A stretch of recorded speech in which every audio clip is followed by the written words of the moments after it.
Ben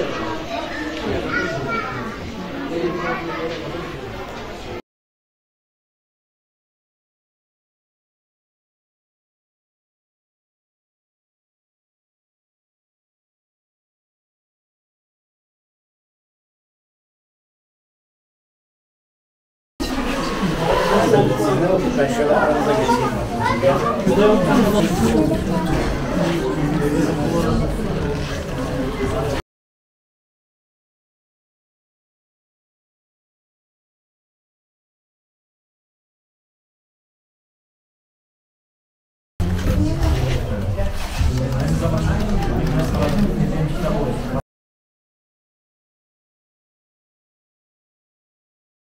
Bu çok kıymetli. Hani okumayla ilgili son dönemde tam da sizin dediğiniz gibi hani biraz daha az okuyan bir toplumumuz, işte basılan kitap sayısından birçok göstergeden bu sonuç çıkıyor.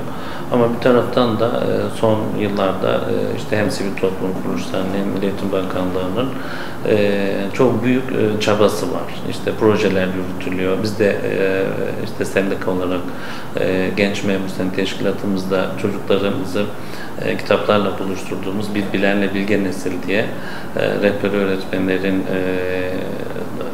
öğretmenlerin rehberliğinde işte çocuklara verdiğimiz bakanlık onaylı kitapların okunması, tahlil edilmesi, daha sonra çocuklarımızın işte konularla ilgili kompozisyon yazması ve bunu yarışma halinde ödüllendirmemiz, herkese diğer sivil toplum kuruluşlarımızın bundan çok anlamda epey de bir yol alındığını düşünüyorum.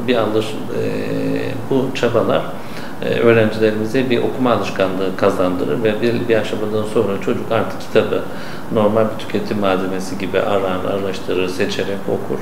Bu çok anlamda buna destek vermek lazım. Çocuklarımızı buraya yönlendirmek lazım.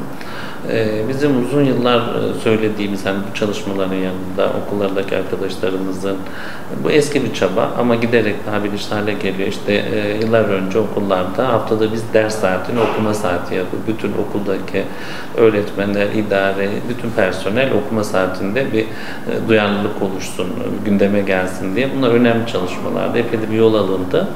Ama bir şey belki yapmak gerekir toplum olarak. Bunu sadece bakanlık, sadece veliler, sadece öğrenciler, sadece sivil toplum değil de bizim bu çocuklarımızın daha işte okumaya, işte ders kitaplarının dışında, ders içeriğinin dışında okumaya, hatta diğer etkinliklere yönlendirebilmemizin önünde en büyük engel eğitim sistemimizin sınav esaslı olması.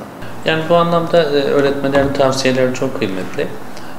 Özellikle yaşa uygun kitap seçimi noktasında işte öğretmenlerin rehberliğine ihtiyaç duyan çocuklarımız alt sınıflarda hikayeler, ondan sonra hani çocuklara zihin dünyalarına uygun kavramlar içeren ama giderek klasiklere doğru gelip daha sonra da zaten üniversite hayatında kendi okuyacağı kitapları kendi ilgi alanlarına göre seçebilir. Buna dikkat etmek lazım.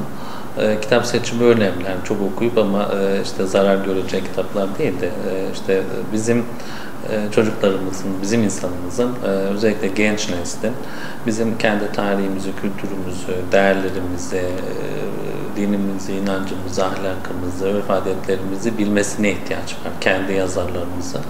En büyük problemimiz de Batı hayranlığı, işte modern kültürün etkisinde çocuklarımızın işte bu duygularla kitap seçimi belki alternatifli, hani bir düşünceyi işleyen bir kitap seçildiğinde bir başka bakış açısıyla bir başka yazar, bir başka kitabı da okuması önemli.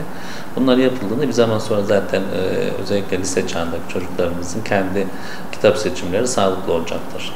Aslında şöyle bir görüş var. Hani kitap okumanın hani işte belli saati planlayın. Bu her fırsatta bir sayfa olsun kitap okuyun deriz biz. Bu da şunu getirir. Hani işte günümüzde hani metroda, otobüste, yolculukta, seyahatte, ayaktayken bile hani metroda oturamamış ama kitap okuyor. İşte insanlarımız çok güzel şeyler. Ama öğrencilerimizle ilgili hani işte dersleri, ödevleri, normal işte günlük yapacağı çalışmaları aksat dağıtmadan kendi planları çerçevesinde bir yere oturtmaları lazım. Ama en kestirme yol şu, hani yatmadan önce mutlaka bir parça kitap okuyup ondan sonra günü tamamlamak ve istirahate geçmek en tavsiye edilen yöntemdir. Yani bu noktada bayağı bir çalışma yapıldı. Hani işte kitap kafeler, okullarda yürütülen projeler, işte kitap hediye etmeler, yarışmalar, sivil toplum kuruluşlarının işte bayağı yürüttüğü işte yarışmalar, ödüllendirme sistemi üzerinden yürütülen çalışmalar çok kıymetli. İşte veliler, anne baba, işte bu noktada öğretmenler, okullarda yapılan çalışmalar hepsinin bir anlamı var. Bence onu yapmak lazım diye düşünüyorum. Anne babalar okursa çocuklar da okur.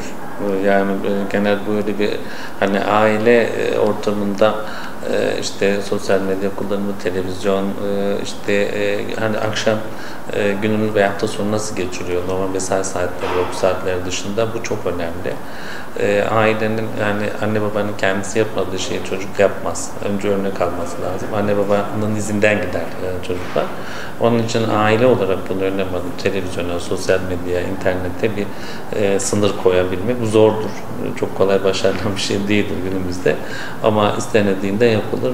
Eğer bir başarı isteniyorsa hem okul başarısı hem öğrencinin hayata hazırlanması hem kültürlü, kendini bilen, tarihini bilen, belli okuma içerisinde olan nesiller isteniyorsa bunu yapmak lazım. Bunu yapan aileler de zaten hani sınavlarda bunu yapan ailelerin çocukları sınavlarda da zorlanmadığı gibi çok güzel yerlere de geliyor.